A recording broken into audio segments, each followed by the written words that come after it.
जीवों में जनन, जीवों में जनन। ठीक है, अब ठीक है। पहला क्वेश्चन आप लोग के सामने स्क्रीन पे है, बोले जीवों में जनन का मुख्य उद्देश्य क्या है? जीव जो जनन करता है उसका मुख्य उद्देश्य क्या है? तो उसका सबसे जो प्रमुख उद्देश्य है वो अपने जाति को बनाए रखना। अगर जीव जनन नहीं करेगा तो जीव का जाति इस पृथ्वी से क्या होगा? विलुप्त हो जाएगा। तो जीव जनन करता है ताकि उसका पीढ़ी क्या हो, चलते रहे युगो युगो युगांतर ना। शादी में ना आशीर्वाद देता है, जुग जुग जी हो, कहता है नहीं कहता है, झूठे आशीर्वाद होता है। चलिए तो इसका सही आंसर क्या हो जाएगा? सी, इसका सही आंसर। नेक्स्ट क्वेश्चन देखते हैं। चलिए नेक्स्ट क्वेश्चन, ठीक लगाने के लिए कलम है।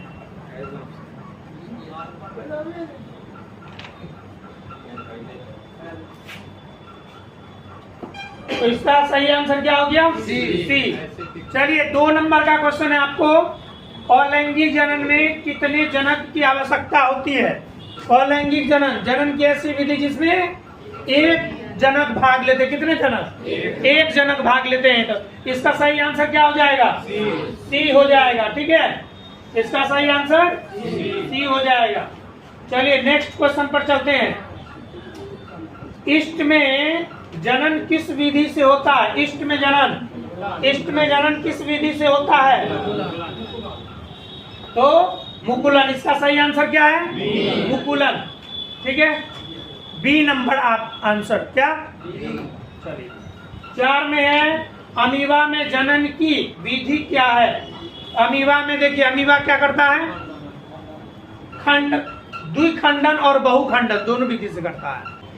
इसका सही 4 का सही आंसर क्या होगा? बी। समझ में आ रहा है बात? बात को समझ रहे हैं? बात हिंदी में है तो समझ में आना चाहिए। ठीक नहीं होगा उससे से अति करना पड़ेगा। बोल देते आंसर। हाइड्रा में अलैंगिक जनन किस विधि से होता है? हाइड्रा में अलैंगिक जनन, तो हाइड्रा में आपका अलैंगिक जनन किस विधि से होता है? हाइड्रा में अलैंगिक जनन होता है आपको मुकुलन विधि से। किस विधि से? इस सवाल पे चलते हैं। लैंगिक जनन में कितने जनकों की आवश्यकता होती है? लैंगिक जनन में दो जनकों की, क्योंकि लैंगिक जनन में नर और मादा युग्मक का क्या होता है? संयोग होता है, मिलन होता है। तो नर युग्मक नर में बनता है, मादा युग्मक मादा में। नर युग्मक को क्या कहते हैं? मनुष्य में शुक्राणु, और मादा युग्मक को मनुष्य में अंडाणु। तो बताइए इसमें आपका आंसर क्या हो जाएगा? इसमें आपका आंसर हो जाएगा 2 जनकों की आवश्यकता होती है। कितने जनकों की? 2 जनकों की आवश्यकता होती है। चलिए नेक्स्ट सवाल पे चलते हैं। 7 में है, मनुष्य में जनन किस प्रकार होता है? मनुष्य अपने लोग में जनन अलैंगिक होता है कि लैंगिक होता है? लैंगिक होता है। कौन जनन होता है? लैंगिक। तो इसका सही आंसर हो जाएगा आपको बी नंबर। कौन जनन होता है? चलिए अगला सवाल है, जीवन काल को क्या कहा जाता है? जीवन काल को क्या कहा जाता है? ठीक है ना। देखिए जीवन काल मनुष्य का जो प्राकृतिक मृत्यु होता है वहां तक, जन्म से लेकर के मनुष्य के प्राकृतिक मृत्यु को हम जीवन काल कहते हैं। तो जन्म से मृत्यु तक का समय क्या होता है? बस समझ में आया? जीवन काल होता है जन्म से लेकर के प्राकृतिक मृत्यु का बात होता है इसे। अब कोई मान के लिए मनुष्य का ऐसे जीवन काल कितना? 60 वर्ष। अब कोई मान के लिए किसी एक्सीडेंट में मर गया 20 वर्ष में, ऐसा नहीं कि मनुष्य का जीवन काल कितना होगा? 20 वर्ष। ऐसा नहीं होता है, प्राकृतिक मृत्यु का बात होता है। तो इसमें 8 का आंसर क्या हो जाएगा?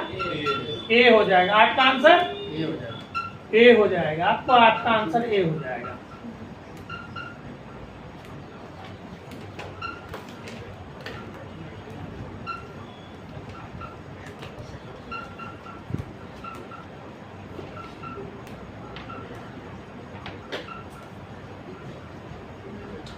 9 में चलते हैं, चले 9 में।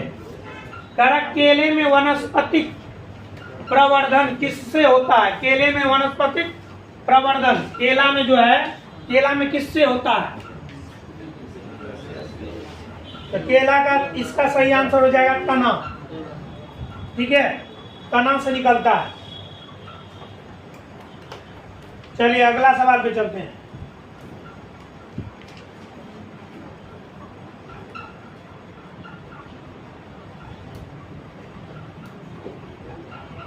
तो अगला 10 नंबर का सवाल है, आलू में वनस्पतिक जनन, आलू में वनस्पतिक जनन किस विधि द्वारा होता है? आलू में वनस्पतिक जनन, आलू में जो होता है जड़ से नहीं होता, बीज से नहीं होता, पत्ती से नहीं होता, किससे होता है? कंद से होता है। आलू में किससे होता है? कंद से होता है। ठीक है, अगला चलते 11 में, जनन की दृष्टि से जीवों को कितने भाग में बांटा गया है? जनन की दृष्टि से जीवों को कितने भाग में बांटा गया? जनन, तो जनन की दृष्टि से जीवों को कितने भाग में बांटा गया है? 2। जनन की दृष्टि से हम लोग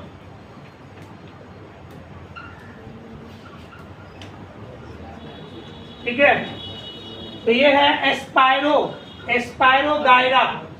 एस्पायरोगायरा में जनन किस विधि से होता है? एस्पायरोगायरा में जनन किस विधि से होता है? ठीक है, एस्पायरोगायरा, तो देखिए एस्पायरोगायरा में किस विधि से होता है? खंडन विधि से। खंडन, खंडन विधि समझते हैं? शरीर जो होता है जितने खंड में बट जाता है वो सभी खंड अपने टूटे हुए खंड को फिर से प्राप्त कर लेता है, उसी को खंडन बोलते हैं। तो एस्पायरोगायरा किसके द्वारा होता है? खंडन के द्वारा। फफूंद में सामान्यतः कौन सी जनन अपनाई जाती है? फफूंद, फफूंद समझते हैं? कवक प्रजाति का होता है फफूंद। तो फफूंद में कौन सा होता है? इसमें बीजाणु निर्माण के द्वारा होता है। फफूंद में जनन किस विधि से होता है? बीजाणु निर्माण के द्वारा होता है। ठीक है, आगे चले। चलिए 14 में है, पौधों में लैंगिक जनन का अंग कौन है? पेड़ पौधा में जो जनन का काम करता है उसमें पेड़ पौधा का कौन सा अंग भाग लेता है? जड़। पेड़ पौधा में फूल भाग लेता है मुख्य रूप से, वो भी लैंगिक जनन का बात है। अलैंगिक जनन में आपको जड़ भी भाग ले लेता है, तना भी भाग ले लेता है, लेकिन लैंगिक जनन का काम कौन करता है? फूल ही करता है। फूल, फूल में ही ना नर भाग और मादा भाग होता है। फूल के नर भाग को हम लोग पुंकेसर बोलते हैं और मादा भाग को स्त्री केसर बोलते हैं। तो बताइए इसमें इसका आंसर क्या हो जाएगा? 14 में सी हो जाएगा। ठीक है, 15 में जनन द्वारा क्या सुनिश्चित होता है? जनन द्वारा क्या सुनिश्चित होता है? मृत्यु, प्रजाति की निरंतरता, भोजन, निर्माण और उत्सर्जन। क्या होता है? देखिए प्रजाति की निरंतरता, प्रजाति निरंतर रहता है। चलिए अगला सवाल पे चलते हैं। द्विखंडन में एक जीव कितने भागों में विभाजित होगा? द्विखंडन नाम ही द्विखंडन है, तो एक जीव से कितने जीव बनेंगे?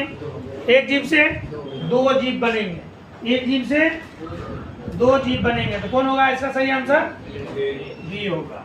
17 में है, प्लाज्मोडियम में कौन सा विखंडन होता है? प्लाज्मोडियम में ना, क्या लिखा था? प्लाज्मोडियम, प्लाज्मोडियम ऐसे होता है, लिखने में मिस्टेक हुआ। ठीक है, तो प्लाज्मोडियम में आपका एक ही दिख रहा है। ए नंबर में है द्विखंडन, बी में बहुखंडन, मुकुलन और पुनर्जनन। तो इसका सही आंसर होता है आपको बहुखंडन। सही आंसर क्या होता है? बहुखंडन होता है। ठीक है, अगले सवाल पे चलें। चलिए 18 और 19 आपको बोर्ड पे दिख रहा है। 18 में अलैंगिक जनन में बनने वाली संतति कैसी होती है? अलैंगिक जनन के द्वारा जो संतान बनता है वो कैसा होता है? कह रहा है भिन्न होता है, समान होता है, कमजोर होता है, निष्क्रिय होता है। तो अलैंगिक जनन के जो बनता है वो समान होता है, अपने पैतृक के समान, उसमें मिलता जुलता होता है अपने। वो जो है क्या कर सकते हैं, माता पिता के जैसे होता है। अलैंगिक जन्मान के लिए गुलाब के टहनी से आप गुलाब के टहनी को दूसरे गुलाब में कन्वर्ट करते हैं, तो वो अनुवांशिक रूप से और बाहरी रूप से भी किसके समान होता है ना जी। अलैंगिक जनन में क्या होता है कि संतान भिन्न हो जाता है, सेम टू सेम अपने क्या करते हैं, अपने माता पिता के जैसे नहीं दिखता है, भिन्नता होता है। लेकिन अलैंगिक जनन में मान लीजिए बहुत सारे पौधा में अलैंगिक जनन होता है, वो सेम होता है। तो इसका सही आंसर क्या हो जाएगा, सही आंसर बी होगा। अलैंगिक जनन में जो संतान होते हैं वो समान दिखते हैं, किसके समान, हाँ। अब है जीवन काल सबसे अधिक किसका होता है, इसमें सबसे अधिक हाथी का, कुत्ता का, बरगद का, चूहा का दिख रहा है, किसका होगा, किसका होगा, बरगद का होगा। इसका सही आंसर हो जाएगा सी होगा। चलिए 19 के बाद 20 पर चलते हैं। 20 पर 20 है, निम्न में कौन अलैंगिक जनन का उदाहरण है। देखिए अलैंगिक जनन का उदाहरण आपसे पूछ रहा है। मानव में अलैंगिक होता है, नहीं होता है, हाइड्रा में होता है, मेढक में नहीं होता है, पक्षी में नहीं होता है, किसमें होता है, हाइड्रा में होता है, ठीक है। चलिए 21 नंबर पे चलते हैं। लैंगिक जनन में युग्मकों का संलयन क्या कहलाता है। लैंगिक जनन में युग्मकों नर युग्मक और मादा युग्मक के मिलन को क्या कहते हैं, निषेचन कहते हैं। क्या कहते हैं, निषेचन कहते हैं। क्या कहते हैं, निषेचन। अगला है, पौधों में बीज बनने की प्रक्रिया किस जनन से संबंधित है। देखिए पौधा में जो बीज बनेगा वो किस जनन में बनेगा, पहला अलैंगिक में बनेगा कि लैंगिक में बनेगा। मुख्य रूप से यही दो भाग है, और अति मुकुलन भी दे दिया है। तो बीज जब भी बनेगा तो वो पुष्प में बनेगा, पुष्प जब भी होगा तो उसमें लैंगिक जनन होगा। कौन सा जनन होगा, लैंगिक जनन।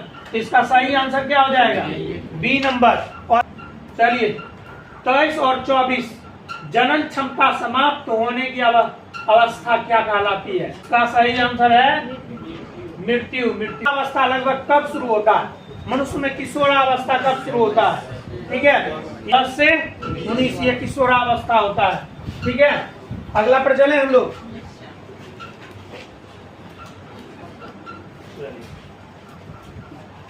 25वां और 26वां क्वेश्चन। 25 में पुनर्जनन की क्षमता किसमें अधिक होती है, पुनर्जनन की। तो इसका सही आंसर क्या होता है, प्लेनेरिया।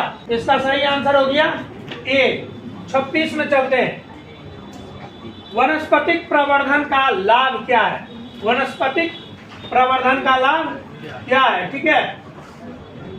तो वनस्पतिक प्रवर्धन में कह रहा है आपका नई किस्में बताती है, समान गुण वाली संतति मिलती है, वृद्धि रुक जाती है, बीज नहीं बनता है। वनस्पतिक प्रवर्धन, ये देखिए एक जनन का विधि है। जनन की विधि से क्या होगा, समान गुण वाली संतति प्राप्त मिलती है। इसका सही आंसर क्या हो जाएगा, बी हो जाएगा। तो चलिए अब अगला क्वेश्चन पर चलते हैं हम लोग।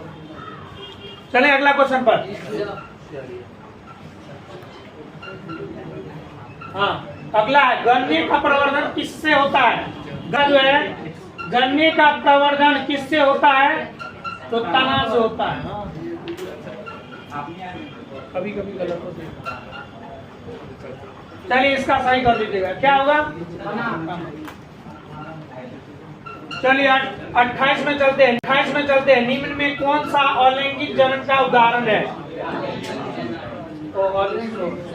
निम्न में कौन सा लैंगिक जनन का उदाहरण है। लैंगिक जनन अमीबा में नहीं होता है, इष्ट में, मानव में, किसमें होता है।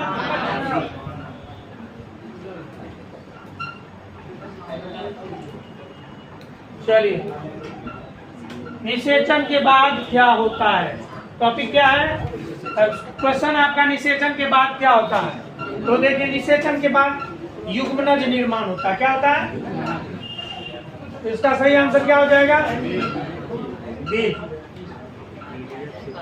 युग्मनज से क्या विकसित होता है, ये कहा युग्मनज से भ्रूण बनता है, युग्म से। अगला क्वेश्चन पे चलें। चलिए अगला है क्या नंबर 31 में, जनन की प्रक्रिया जीवों में क्यों आवश्यक है? इसका आंसर ये होगा, क्यों आवश्यक है? प्रजाति को बनाए रखने के लिए। ठीक है। निम्न में कौन बहुखंडन का उदाहरण है? बहुखंडन, बहुखंडन किसमें होता है? अमीबा में जो बहुखंडन होता है ना, ये होता है आपको प्रतिकूल स्थिति, लेकिन इसमें होता है किसमें? प्लाज्मोडियम में मुख्य रूप से कौन होता है? चलिए 32, 33 और 34 को देखते हैं। पौधों में कटिंग द्वारा जनन किसका उदाहरण है? कटिंग, कटिंग द्वारा, समझे? कटिंग देखिए, लैंगिक जनन में कटिंग तो नहीं करते हैं। अलैंगिक जनन, निषेचन, परागण। अलैंगिक जनन में कटिंग कुछ कुछ है, जैसे कि गन्ना का लीजिए तो कटिंग कर लेते हैं ना, वो जो है दो गिरोह के बीच का तो नहीं ना होता है, सिर्फ गिरोह बुला लेते हैं, तो वही हुआ कटिंग। तो कटिंग किसका है? अलैंगिक का है। ठीक है। अब करा ब्रायोफिल्म, ब्रायोफिल्म में नई पौधों किससे बनती है? मतलब जनन किससे होता है? ठीक है। इसमें इसका हो जाएगा आपको पत्ती, सी। 34 का आंसर क्या हो जाएगा? सी। चलिए 35, मुकुलन में शरीर पर बनने वाली संरचना क्या कहलाती है? मुकुलन अभी कुछ देर पहले पढ़ाए थे। शरीर पर जो छोटा सा उभार निकलता है उसको क्या कहते हैं? क्या कहते हैं? मुकुल कहते हैं, Mukul, Mukul. B number answer. जनन के अध्ययन की शाखा क्या कहलाती है? जनन के अध्ययन की शाखा क्या कहलाती है? ठीक है। ऑप्शन और है, शरीर विज्ञान तो नहीं है ना, अनुवांशिकी, प्रजनन विज्ञान, पारिस्थितिक। कौन होगा? जनन विज्ञान को क्या कहेंगे? जनन जिसमें अध्ययन करेंगे उसको प्रजनन विज्ञान कहेंगे ना। चलिए अगला पे चलें। 37 में, जीवन काल का निर्धारण किससे होता है? जीवन काल जन्म से, जन्म से मृत्यु, किसी को कहते हैं। ठीक है। अब निम्न में कौन एक वर्षीय पौधा है? एक वर्षीय पौधा। ठीक है। एक वर्षीय पौधा का उदाहरण कौन है?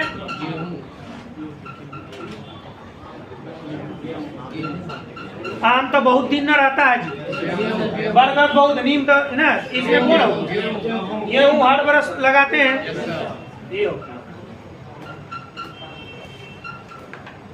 निषेचन की क्रिया, निषेचन की प्रक्रिया कहाँ होती है? कोशिका में, युग्मकों के संलयन में, पत्ती में, जड़ में।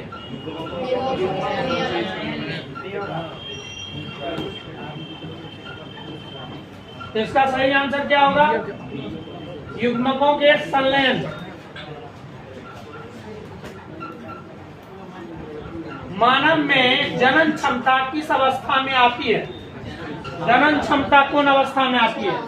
किशोरावस्था शुरू होता है ना। तो इसका सही आंसर क्या होगा? बी, किशोरावस्था। ठीक है। अलैंगिक जनन में विभाजन किसका होता है? अलैंगिक जनन में शरीर का विभाजन होता है। किसका होता है? शरीर में बंटता है, जैसे अमीबा का शरीर और केंद्र दो भाग में बट गया तो दो अमीबा बन गया। इसका विभाजन होता है। युग्मक तो बनेगा नहीं, बीज बनेगा नहीं, भ्रूण बनेगा, क्योंकि अलैंगिक जनन में ये सब नहीं बनेंगे। चलिए 42 में, निम्न में कौन सा पौधा कंद द्वारा जनन करती है? किसके द्वारा? कंद द्वारा। तो आलू, दिखने से आंसर आ गया, आलू में कंद के द्वारा। परागण किससे संबंधित है? अलैंगिक, लैंगिक, विखंडन किससे? परागण। परागकण का वर्तिकाग्र पर पहुंचना क्या कहलाता है? परागण। परागकण, फूल का जो नर भाग होता है उसका परागकण वर्तिकाग्र यानी कि मादा भाग में जाता है, उसी क्रिया को क्या बोलते हैं? तो किस में होता है? लैंगिक में होता है। ठीक है, चलिए 44 नंबर क्वेश्चन, जीवों की संख्या में वृद्धि किससे होती है?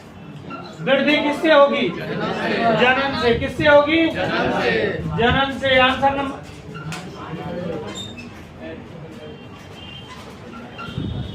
जनन से। ठीक है, लैंगिक जनन का मुख्य लाभ क्या है? लैंगिक जनन का मुख्य लाभ पूछ रहा है, क्या है? विविधता उत्पन्न करना। देखिए, लैंगिक जनन के द्वारा ना विविधता, अलैंगिक जनन में एक ही जैसे समान होंगे। अलैंगिक जनन जैसे कि कोई पौधा है, उससे आप अलैंगिक जनन करवा के एक नया पौधा लीजिए, तो उस पौधे का जो फल होगा उसके पैतृक पौधे के फल जैसे ही होगा, उसमें कोई अलगाव नहीं होगा। अगर विविधता उत्पन्न करनी है, जैसे कि अनुवांशिक गुण चेंज हो, बाहरी रूप चेंज हो, तो उसके लिए क्या जरूरी है? लैंगिक जनन। तो ये इसका 45 का आंसर क्या हो जाएगा? ए होगा। ए क्या होगा? ए।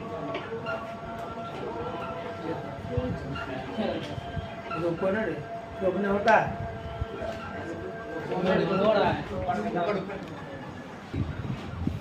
स्टार्ट हो गया। तो चलिए ब्रेक के बाद फिर मिलते हैं आप लोग से। पानी पिए, कैसा लगा? ठंडा था, गर्म था? हाँ 45 में, तो 45 का आंसर ए होगा। 45 का आंसर ए होगा। 46 में चलते हैं। बीजाणु निर्माण किस जीव में पाया जाता है? बीजाणु मानव में तो नहीं होता, गाय में नहीं होता, मछली में नहीं होता, किस में होता है? राइजोपस में होता है। किस में होता है? राइजो। क्या आंसर दिया? इसका आंसर समझ में आया? क्या है? राइजोपस। पुनर्जनन की क्षमता किस जीव में नहीं होती है? किस जीव में नहीं होती है? सीधे दिख रहा है ना।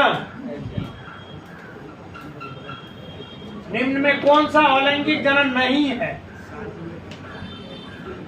मुकुलन, दुखंडन, निषेचन में होता है। ठीक है, अलैंगिक जनन में निषेचन नहीं होता है।